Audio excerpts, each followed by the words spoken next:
এখন ঘড়িতে বাজছে ওই সন্ধ্যা 6:30টার মতো। আর এই যে দেখো মাম্মামকে রেডি করিয়ে নিয়ে আমিও রেডি হয়ে চলে আসছি। তো এখন সন্ধ্যাবেলা হচ্ছে যে বাড়ি ডোবানো হবে মা মনসার পুজোতে। তো মা মনসার পুজো তো আগের ব্লগে শেয়ার করেছি, এখন তোমাদের সাথে শেয়ার করব সন্ধ্যাবেলা কী কী হয়। তো এই ছোটো ছোটো বাচ্চা ছেলেরা মাথায় হচ্ছে যে ঘট নিয়ে, মানে সেখানে মা মনসার মূর্তি আছে, তো সেই ঘটগুলোকে মাথায় নিয়ে নাচতে নাচতে আসে, মানে মন্দির থেকে নাচতে নাচতে আসে। আর এসে মানে যেখানে যোগিনী মায়ের মন্দির আছে সেইখানে পুকুরে জল ডুবিয়ে আবার নাচতে নাচতে গিয়ে মায়ের মন্দিরে জলগুলো ঢালে। এই যে দেখো দুটো দলে ভাগ হয়ে গিয়েছে। এই যে বাচ্চারা সবাই আসছে, তো যারা একটু ছোট তাদেরকে হচ্ছে যে প্রথমে রেখেছে, আর সাথে বাদ্যযন্ত্র, ঢাক, ব্যান্ড, তারপরে যে চুরচুরি বাজনা ওগুলো হয়েছে, তো সেইগুলো সবই আসছে। আর প্রথমের দলে রয়েছে একটু ছোট বাচ্চারা, আর মানে পরের দলে রয়েছে একটু তারই মধ্যে যে বাচ্চাগুলো বড় তারা। তো সবাই দেখো বাদ্যযন্ত্রের তালে তালে নাচতে নাচতে খুব আনন্দের সাথে আসছে মায়ের মানে বাড়ি ডোবাতে।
তো সব বাচ্চারা দেখো বাড়ি নিয়ে চলে আসছে মায়ের পুকুরে, মানে যেখানে যোগিনী মায়ের মন্দির ঠিক তার পিছনে পুকুরটা, তো ওখানে চলে আসছে। আর সবাই এখন এবারে স্নান করে নেবে, নিয়ে যে যার বাড়িতে জল নিয়ে তারপরে আবার যাবে মন্দিরে।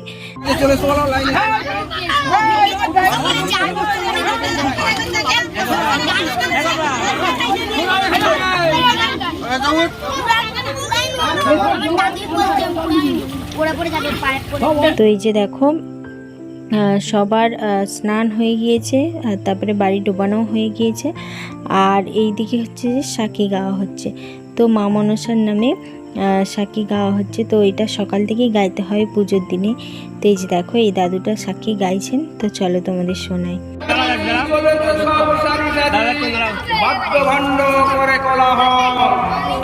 এই কথা জানতে চাই মনে সন্দেহ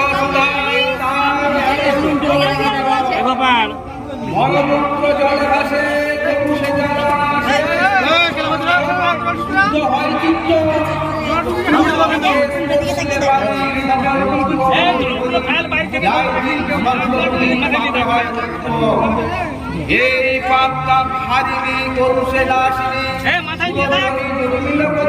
ব্যাস সবার জল ডোবানো হয়ে গিয়েছে। আর এই যে দেখো যোগিনী মায়ের মন্দিরে এসে সবাই যে যার বাড়ির জলগুলো ঢেলে দিল। তো এখানে বাড়িগুলোকে রেখে এবারে মানে ভিজে জামা কাপড়গুলো বদলে আবার নতুন জামা কাপড় বা শুকনো জামা কাপড় পরে আবার এই বাড়িগুলো মাথায় করে নিয়ে নাচতে নাচতে মায়ের মন্দিরে যাবে। আর ওই যে দেখো আমার এক ভাই হচ্ছে যে মাথায় মায়ের ঘটটা নিয়েছে, তো ও সবার চেয়ে বড়, ও ওই জন্য মায়ের ঘট নিয়েছে। আর তারপরে বাকি সবাই মায়ের বাড়িগুলো নিয়েছে। তো সবাই যে যার ভিজে জামা কাপড়গুলো বদলে নিয়েছে, নিয়ে যে দেখো মানে নতুন জামা কাপড় পরেছে, পরে এই যে দেখো আবারও মাথায় বাড়ি নিয়ে নাচতে নাচতে মায়ের মন্দিরের দিকে যাচ্ছে। তো চলো এবার আমরাও ওদের সাথে যাই।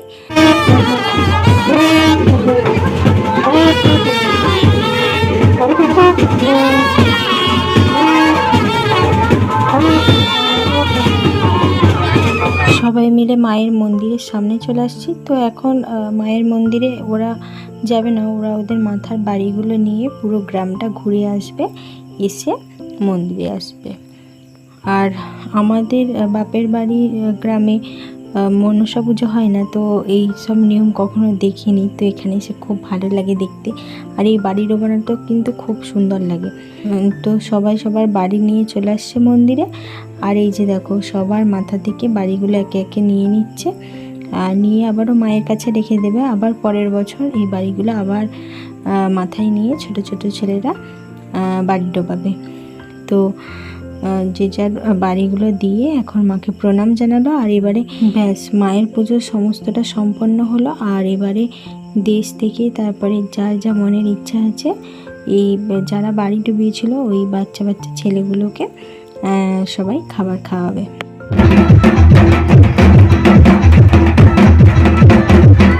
তো বাবা হচ্ছে যে এই বছর মানে যারা বাড়ি নিয়েছিল ওদের সবাইকে ওই ম্যাঙ্গো ফ্রুটি খাওয়াচ্ছে। তো আমাকে আর রাইসোনাকে দিয়ে দিতে বলেছিল, কিন্তু রাইসোনা তো ঘুমিয়ে পড়েছে, ওই জন্য বাবার সাথে আমি সবাইকে দিয়ে দিচ্ছি। আর মানে আমাদের মতো অনেকেই এই বাচ্চাদের কিছু না কিছু খাওয়াই, হচ্ছে যে দেশ থেকে ওই জিলিপি মিষ্টি খাওয়াই। তারপরে যে যার মন মতো যার যেটা ইচ্ছা, কেউ মানে লিচু ড্রিঙ্ক, কেউ ফ্রুটি, কেউ হচ্ছে যে মিষ্টি, কেউ দই, এইসব খাওয়াই। মন্দিরের সামনেটাতে বসলাম আর মায়ের পুজোর সমস্ত নিয়মকানুন সম্পন্ন হলো। আর এইদিকে ঢাকের বোলগুলো এত সুন্দর তুলছে যে মন প্রাণ জুড়িয়ে যাচ্ছে। চলো তোমাদের শোনো।